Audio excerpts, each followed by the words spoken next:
'tis a heavy burden we bear. I know you saw in the past few years during the pandemic in your own country, the grim reaper took his toll.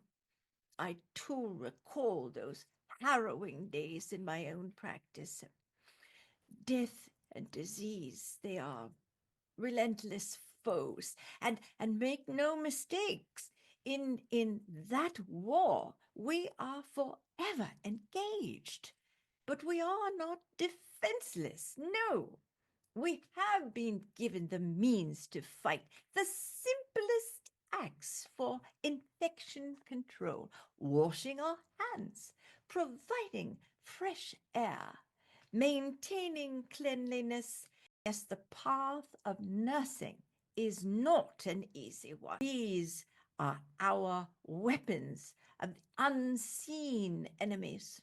Now, many have scoffed at such measures, such simple measures, saying they are but trivial. But you know they are literally a matter of life and death.